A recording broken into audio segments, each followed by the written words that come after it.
Join me as I dive into the creepy world of the 1950s and challenge myself to find 5 forgotten horror gems that will guarantee to disturb.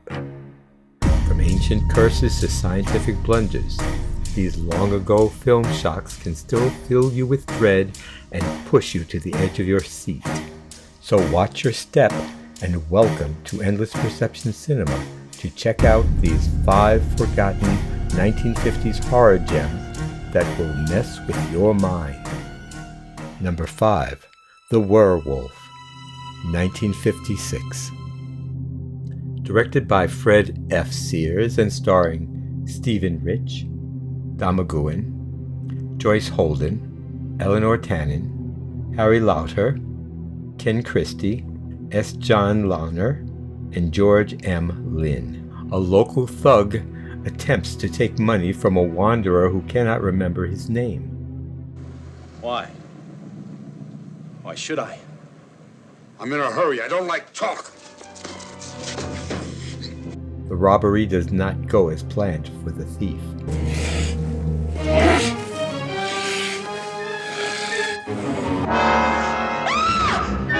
The wanderer, whose name is Duncan, was secretly injected by 2 doctors with irradiated wolf serum. Now, when angered, a side effect of the serum transforms Duncan into a dangerous lycanthrope, or werewolf.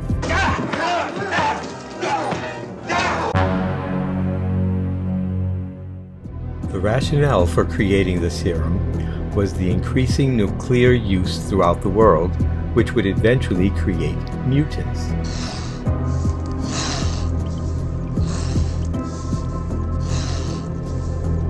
This extraordinary serum would immunize a chosen few to the radiation. We can immunize ourselves and a small select group, just as I'd planned. When the rest of the world has been destroyed, we will be the only normal thinking persons left. Right. And nobody would notice the side effect of a few werewolves roaming around.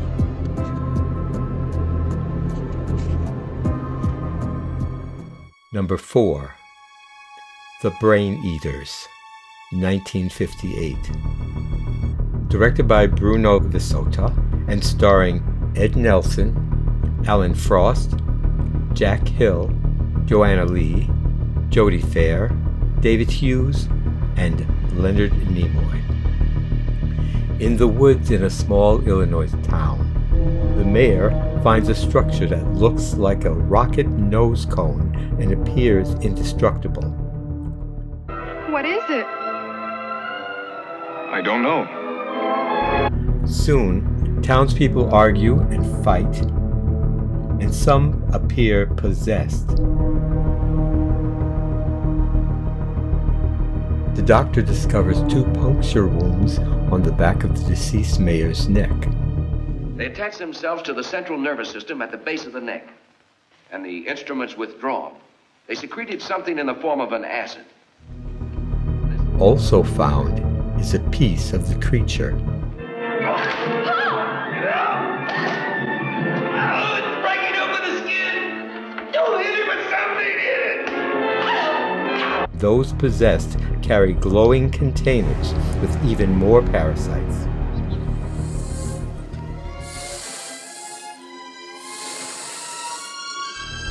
Can the uninfected fight the alien intrusion before it spreads to everyone on Earth?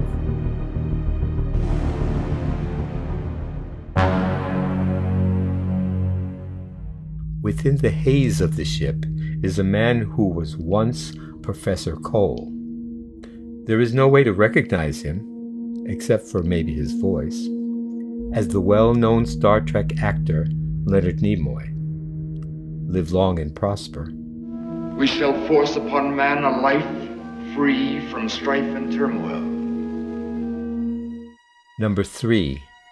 Caltiki, the Immortal Monster, 1959.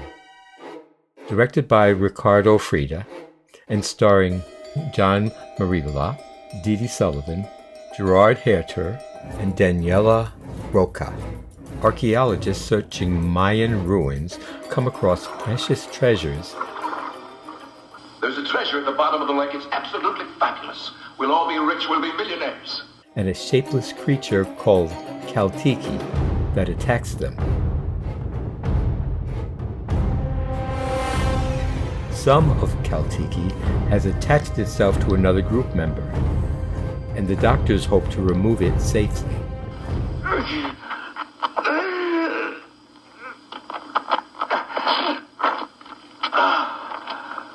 After another scientist takes the substance to his home... What's that? It's a piece of the monster that took Max's arm off. Bad judgment call. He discovers that when anyone adds radiation to the thing, it increases in size and multiplies.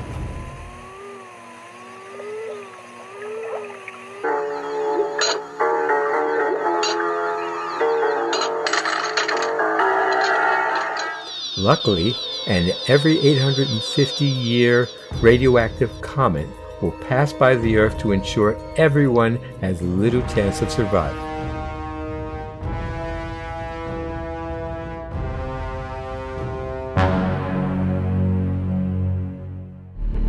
For those who like fun facts, the thing, Caltiki, was made of cloth and tripe. Tripe is the edible stomach lining of animals like cows and pigs. Eventually, everyone who worked on the film set complained of the horrific smell.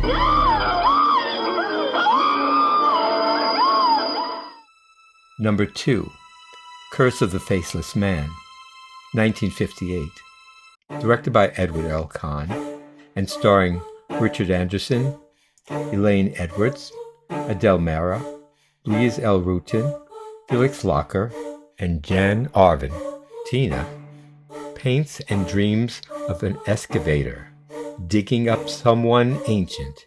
Later, it was in a box or a crate on a truck, and it got out, killed the driver.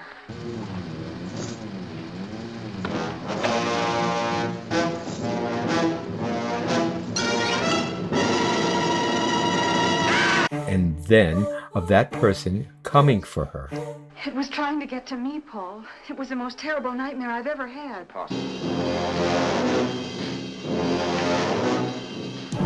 On that same day, during an archaeological dig in Pompeii, a jewelry box and a calcified body of a gladiator are discovered and brought to the museum. A curse on the discovered brooch states that the gladiator, Quintilis, will destroy all who get in the way of him reuniting with his lost love, Tina.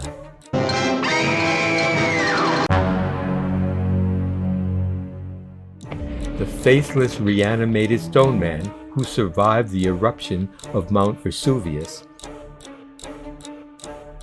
was preserved by the radioactivity in the volcanic ash. He then awakened when scientists used X-rays to study him. He only had to wait almost 2,000 years to get an X-ray. It wasn't the greatest healthcare plan, but I guess it was the best they had in 79 AD.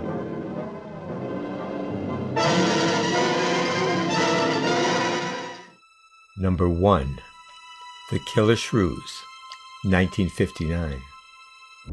Directed by Ray Kellogg and starring James Best, Ingrid Goud, Ken Curtis, Gordon McLandon, Baruch Lemet, Judge Henry Dupree, and Alfredo De Soto.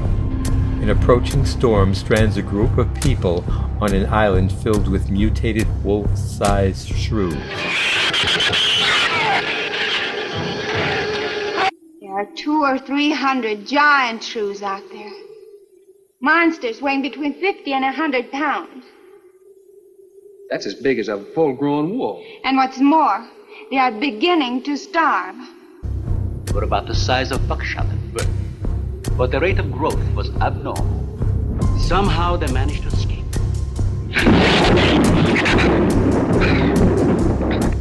But a month later, we saw one of their offspring.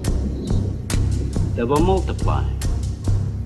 We did everything in the world to exterminate them, but no apparent luck. The scientist who created them discovers the shrew's saliva is poisonous. Several weeks ago, I concocted the most virulent poison I could with the materials I had at hand. Doctor, I wonder if you thought the system of the Sorex enabled them to assimilate that poison. It remained in the salivary glands of their jaws. Isn't that wonderful? All hope seems lost as the Shrews' hunger drives them deeper into the complex. The rationale for the plot is that a misguided scientist hopes to slow human overpopulation by shrinking humans to half size. Generally among mammals, the smaller the size, the higher the metabolism and shorter the lifespan. Is that right? Well, I'm attempting to decrease the size while maintaining a low metabolism and resultant a longer lifespan. If we were half as big as we are now, we could live twice as long on our natural resources. So he, of course, experiments with mouse-sized shrews who unfortunately become enormous and crave human flesh. I believe these experiments don't make sense and are doomed to fail, but that's just my opinion. Come on, Patty.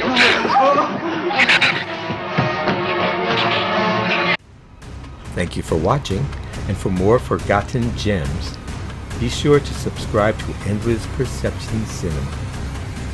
See you next time.